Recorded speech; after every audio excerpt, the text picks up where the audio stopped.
Hi friends, good evening. Channel अच्छा लगे तो चैनल को लाइक करना, शेयर करना एंड सब्सक्राइब करना। ओके, तो अब हम स्टार्ट करने वाले हमारा आपका Frederick Winslow Taylor scientific management theories. अभी भाई शख्स कौन है? तो ये एक हमारे स्टील वर्कर्स इंजीनियर, एक मैकेनिस्ट हैं, ठीक है। तो इनकी अचीवमेंट, इनके सक्सेस से ये एक इन्होंने रोज अप किया एंड इन्होंने rose to position for a chief engineer बने ये, ठीक है। और इनको इन्होंने इंट्रोड्यूस किया हिज ऑब्जर्वेशन, किनका ऑब्जर्वेशन लगा, एक्सपेरिमेंट्स किया जो बेस किस पे रहता है, साइंटिफिक डेटाज पे। इनका कहना है कि चीज़ों को handle Taylor trial and error method से या हमारे रूल ऑफ थंब मेथड से नहीं करना है। हमें चीज़ों को हैंडल, हमें छोटी से छोटी, बारीक से बारीक प्रॉब्लम्स को भी हमें साइंटिफिक तरीके से, जैसे विराट कोहली जब मार रहा था, वो मतलब बैट पकड़ के से जब बॉलिंग कर मतलब बैटिंग कर रहा था, तो उसका परफेक्ट उसका नहीं था। तो किसी एक शख्स ने उसको देख के बताया कि बैट को इतने एंगल्स में पकड़ो ताकि वो परफेक्ट शॉट मार सके। तो यहाँ पे भी साइंटिफिक चीज़ों का यूज़ होता है कि मतलब अगर हम बोलते हैं, अगर किसी को बॉल एकदम हवा में तेज़ फेंकना है, तो वहाँ पर भी हम अपने हाथ के एंगल को एक परफेक्ट जितना हमें चाहिए उतने में लाते एक एंगल।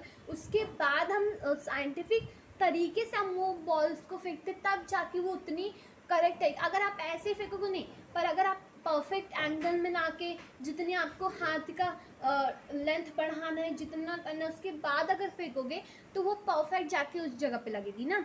तो यहाँ पे भी साइंटिफिक चीज़ों का यूज़ है। मतलब अगर आपको छोटी से छोटी प्रॉब्लम्स को भी सॉल्व करना है तो आप साइंटिफिक थियरी का यूज़ करो, साइंटिफिक रूल्स का यूज़ करो, ठीक है। इनका जो यहाँ पे थियरी थी वो बेस किसी पे थी, साइंटिफिक एक्सपेरिमेंट। ओके, तो इनका डेफिनेशन क्या कहता है कि definition of scientific management by Frederick Taylor. ये क्या कहता है, साइंटिफिक मैनेजमेंट कंसिस्ट करता है, क्या कंसिस्ट करता है भाई, कि of knowing what you men to do exactly, कि भाई आपको एग्जैक्टली चाहिए क्या। आप अपने गोल्स को सेट करो, फिर उसके अकॉर्डिंग अपने साइंटिफिक रूल्स को सेट करो, फिर उसके बाद आप उस चीज़ों को अचीव करो, ठीक है। And seeing that they do it in the best and cheapest manner. Okay, अब आते हैं हमारा यहाँ पे फर्स्ट यहाँ पे है science not a rule of thumb. जो साइंस है वो कोई रूल ऑफ थंब या ट्रायल एंड एरर मेथड पे नहीं बेस करता, ठीक है। In order to increase the organisation efficiency the rule of thumb method should be substituted with the method develop through the scientific analysis work. जो rule of thumb method है organisation को increase करने के लिए, rule of thumb method की जगह substitute हुआ एक अलग मेथड, साइंटिफिक मेथड का यूज़ किया गया ऑर्गेनाइजेशंस की इंक्रीज इफिशिएंसीज को बढ़ाने के लिए। Organisation rule of thumb method का डिसीजन पर्सनल बेस्ड होता है, पर्सनल जजमेंट, मैनेजर के पर्सनल जजमेंट पे डिसीजन ये बेस्ड होता है, ठीक है। या कोई हेड होगा तो उनके पर्सनल जजमेंट पे आप ये डिसीजन बेस्ड होता है कि वो जो बोलेगा उतना ही आपको समझ के उतना काम करना है, उन्हीं की बात को आपको उन्हीं के रूल्स को फॉलो करना है, ठीक है। नहीं, हमें क्या करना है, हमें साइंटिफिक रूल, हर छोटी सी छोटे कामों के लिए हमें साइंटिफिक रूल्स का यूज़ करना है। ट्रायल एंड एरर मेथड से टाइम वेस्ट पे बहुत टाइम कंज्यूमिंग होता है, ठीक है, काम डिले होता है। बट वही अगर हम साइंटिफिक तरीके से, हमारा टाइम मैनेजमेंट कम, वहाँ पे हमारा वेस्ट टाइम कम होगा, हमारा रिसोर्सेज कम वेस्ट होंगे, चीज़ें पे हमारी कम लगेंगी और अच्छे समय पे हम अपने कामों को इंक्रीज कर सकते हैं। ओके, गुड साइंटिफिक रूल्स को यूज़ करके आप अपने ऑर्गेनाइजेशंस के गोल्स को परफेक्टली अचीव कर सकते हैं, और यहाँ पे कम से कम समय में। तो यही यहाँ पे कहना है ये। अब आ जाते हैं हार्मनी इंट्रोड्यूस को, पीस रहनी चाहिए, शांति, ठीक है। प्रॉब्लम्स, डिस्कोर्ड्स मीन्स, ठीक है, डिस्कोर्ड्स में झगड़ा नहीं चाहिए, अशांति नहीं रहनी चाहिए हमारे यहाँ, ठीक है। According to this principle there should be a harmonies between the employ and management. ये बहुत ज़रूरी कि एक ऑर्गेनाइजेशन में एम्प्लॉयज़ और मैनेजमेंट के बीच में प्रॉपर कोऑर्डिनेशन है, एक प्रॉपर अंडरस्टैंडिंग रहे, ताकि एम्प्लॉयज़ और मैनेजमेंट एक दूसरे को ईच अदर समझे। एक प्रॉपर यहाँ पे आप अंडरस्टैंडिंग रखोगे कि यहाँ पे तू जो मतलब मैनेजमेंट जो कहे, ठीक है, तो मैं उसकी बात मानूँ, ठीक है, मैं उनके डिसीजंस को समझूँ, उन्हें एनालिसिस करूँ, ठीक है। अगर जो हमारे एम्प्लॉय जो कहें मैनेजर की बातों को सुने, ठीक है, उन्हें सुन के अगर सही कह रहे हैं तो उन पे प्लीज़ आप वर्क कीजिए, काम कीजिए, क्या उनको भी एक बार मौका दीजिए, तो एम्प्लॉयज़ भी, ठीक है, मतलब आप दोनों को एक दूसरे को समानता इक्वलिटी में लेकर चलना है। अगर आप बोलोगे कि मैं बड़ा हूँ, आई एम द हेड, मैं तो मैनेजर हूँ, तो मैं झुकूंगा नहीं, मैं मेरे रूल्स बनाऊंगा, मेरे डिसीजन मेरे अकॉर्डिंग इनको चलना है, इनके अकॉर्डिंग मुझे नहीं चलना है, तो ये एटीट्यूड आपको नहीं रखना अपने अंदर। ओके, आपका प्रॉपर कोऑर्डिनेशन होगा तो झगड़े कम होंगे, परफेक्ट अंडरस्टैंडिंग होगी दोनों के बीच में, तो इसकी वजह से एक हेल्थी इन्वायरमेंट क्रिएट होगा। आपको बोल दिया जाए धार धार धार धार ढोल बज रहा है, ठीक है, वहाँ डांस हो रहा है, वहाँ पे डीजे बज रहा है, यहाँ पे एक झगड़ा कर रहे हैं कि इंसान, आपको एक बंदे को बिठा दिया जाए, भाई यहाँ पे बैठ के तू काम कर, कोई क्या काम कर पाएगा? नहीं ना। तो वैसे ही अगर किसी शख्स के दिमाग में अगर तनाव रहेगा, डिप्रेशन टाइप से, मतलब उसके दिमाग में बातें चली, आज मुझे मेरे मैनेजर ने डांटा, आज मुझे इतना सुनाया, मेरी चीज़ों को सुना क्यों नहीं, मेरा प्लान अच्छा था उसने क्यों नहीं थोड़ा सा मेरी बातों को सुना, तो वो अपना 100% फोकस नहीं रख पाएगा अपने काम पे, ठीक है। तो आपको ये नहीं करना है। आपको अगर एक हेल्दी एनवायरनमेंट, अगर वही आप मैनेजर सुन ले उसी बात को, तो वो बोले ठीक है मैं एनालाइज करूँगा, मैं तुम्हारी बातों को सुनूँ, मैं तुम्हारे जो तुमने प्लान सोचा है मैं उसको पहले स्ट्रक्चर उसका बना के मैं खुद एनालिसिस करूँगा, क्या वो सक्सेसफुल है मैनेजमेंट में। अगर वो सक्सेसफुल है तो मैं डेफिनेटली तुम्हारे इस प्लान को मैं यहाँ पे लॉन्च करूँगा, ठीक है, इस हमारे प्रोजेक्ट्स के लिए। तो वो भी खुश होगा, वो भी अपना 100% देगा कि मैं अपना कोशिश करूँगा कि मैं अच्छा से अच्छा और प्लान बना के मैं अपने सर्स को दूँ, ठीक है। तो यही इसमें क्या है, mental revolution. What mean by mental revolution? तो mental revolution, Taylor introduce the concept of mental revolution. This principle focus करता है change the attitude of employees between management. वही अपने एटीट्यूड को चेंज करो, वही कि मैं इसकी क्यों सुनूं, ये मेरी क्यों सुने, ये नहीं करना है। आप दोनों को एक दूसरे की सुनना है, आप दोनों को एक दूसरे की बातों को समझ के उन्हें एनालाइज करके कि अगर किसी एक पर्सन की बात इसमें सही है तो प्लीज़ ट्राई करो। क्या जाता है ट्राई करने में, एक बार ट्राई तो करो। अगर उसका सच में सही है, एक मेथड में है, तो ट्राई करो, हो सकता है अगर आपको बेनिफिट मिले ना। वो एम्प्लॉयज़ है, उसकी बात मुझे नहीं सुननी, मैं मैनेजर हूँ, मैं अपनी ठानूंगा, तो इस एटीट्यूड से आप ऑर्गेनाइजेशन को एक दिन नहीं, एक घंटा नहीं चला सकते, ठीक है। वो बंद हो जाएगी अगले दिन से। तो प्लीज़ आप अपने एटीट्यूड को चेंज करना है यहाँ पर, ठीक है। देन ईच अदर, एक दूसरे को समझना, वो should be realise, they should be equal important. दोनों को ये पता होना चाहिए। मैं नहीं ये बोल कि मैनेजर ही खराब होता है, मैं बोल रही हूँ एम्प्लॉयज़ और मैनेजर दोनों को पता होना चाहिए कि हम दोनों क्या है, इक्वल है, इक्वल इम्पॉर्टेंट है। हम दोनों एक पिलर है। एक मंदिर जैसे खंबे होते हैं, अगर एक खंभा हटा दो तो पूरा का पूरा घर टूट के गिर जाएगा, वैसे ही हम दो पिलर हैं जिसके ऊपर पूरी ऑर्गेनाइजेशन टिकी है। अगर हम दोनों में से कोई एक भी हिल गया ना तो पूरी की पूरी ऑर्गेनाइजेशन पानी में डूब जाएगी। ये सोच के हमें काम करना है, ओके। आ जाते हैं हमारे कोऑपरेशन और इंडिविजुअल। सेम चीज़ रिपीट ही हो रही है यहाँ पे।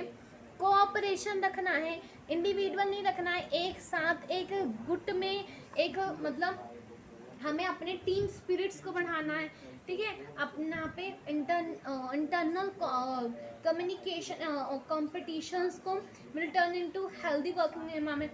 अगर हमें इंटरनल करें, ठीक है, एम्प्लॉयज़ में करें कि आज मैंने सर को दिया, आज मैं अब और अच्छे मैं प्लान सोच के सर के सामने मैं यहाँ पे बोलूँगा, मैं अपने प्लान्स को लॉन्च करूँगा, मेरे मैनेजमेंट में मैं सक्सेसफुल करूँगा, मैं अच्छी और पोस्ट। तो वो भी एम्प्लॉय सोचे कि आज इसने सर के सामने हिम्मत करके बोली, सर इतने अच्छे कि सर मैनेजर ने हमारी बात सुनी, तो अब मैं भी अच्छे प्लान्स को एक सक्सेसफुल पे प्लान सर के सामने एक्सप्रेस करूँगा, उन्हें बताऊँगा कि ये प्लान से कितना हेल्पफुल है हमारा ऑर्गेनाइजेशन। तो सबको मतलब सबके अंदर क्या होता है, एक अगर इंटरनल कंपटीशन होगा ना क्रिएट, तो ना बच्चा हेल्दी वर्किंग रहेगा। ठीक है, यही ये कहना चाहता है कि भाई team spirit it's most important for organisation. जिस ऑर्गेनाइजेशन में टीम स्पिरिट नहीं है वो ऑर्गेनाइजेशन एक दिन भी नहीं चल सकती। ठीक है, एक प्रॉपर कोऑर्डिनेशन लेके चलना में, अगर हम दोनों प्रॉपर अंडरस्टैंडिंग रख के कामों को करेंगे ना तो ऑर्गेनाइजेशन के हर गोल्स अचीव कर सकते हो। ओके, तो उसके बाद डिवीजन ऑफ रिस्पॉन्स, वही रिस्पॉन्सिबिलिटी को डिवाइड कर दो। जैसे top level, middle level, lower level, ये 3 लेवल के अलग अलग काम होते हैं। टॉप लेवल डिसीजन लेता है, ठीक है, उनको बताने का काम मिडल लेवल करता है, मिडल लेवल लोअर लेवल को बताने का काम करता है, उन चीज़ एनालिसिस करके उन चीज़ों को इकट्ठा करके उनको देता है ताकि वो अपना काम करे।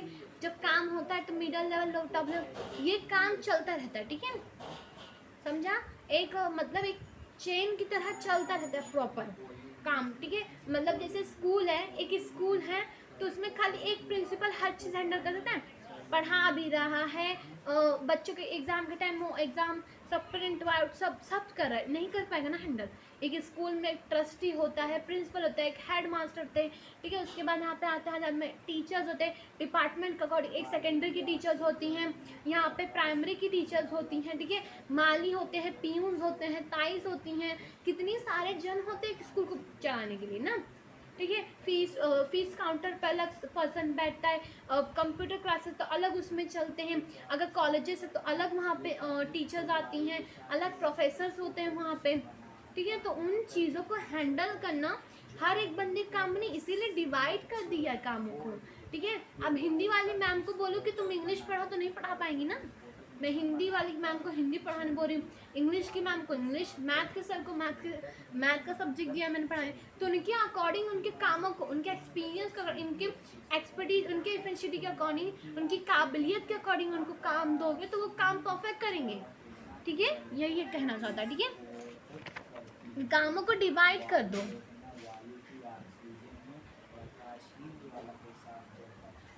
अब आते हैं लास्ट, अभी लास्ट पॉइंट है, एकदम सब्र करना।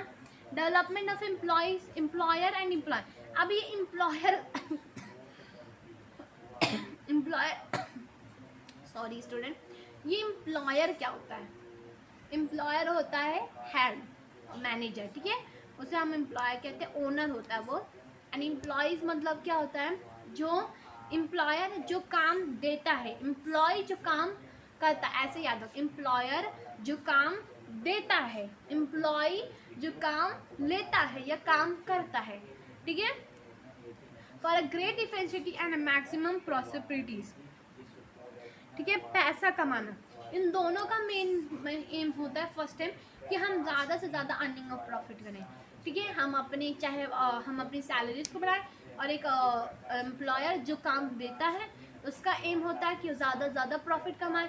एम्प्लॉय जो काम करता है उसका एम होता है कि ज़्यादा से ज़्यादा सैलरी अर्न करे। ओके, बेस्ट परफॉर्मेंस अगर आपके एक ऑर्गेनाइजेशन का, वो डिपेंड करता है स्किल और कैपेबिलिटीज़ के अकॉर्डिंग।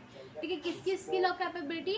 एम्प्लॉय की स्किल और कैपेबिलिटी। जितने अच्छे एम्प्लॉयज़ होंगे, जितना अच्छा वो काम करेंगे, जितना अच्छा उनका फोकस रहेगा अपने काम के प्रति, जितना अच्छा वो समर्पण रहेंगे अपने काम के प्रति, उतना ही वो ऑर्गेनाइजेशंस को इंक्रीज करेंगे, उतना ही वो ऑर्गेनाइजेशन को डेवलप करेंगे। इसके लिए मैनेजमेंट का कुछ और यहाँ पे हमारे कंपनी का भी कुछ हाथ होना चाहिए कि उनके लिए बेस्ट से बेस्ट प्रोग्राम्स करें।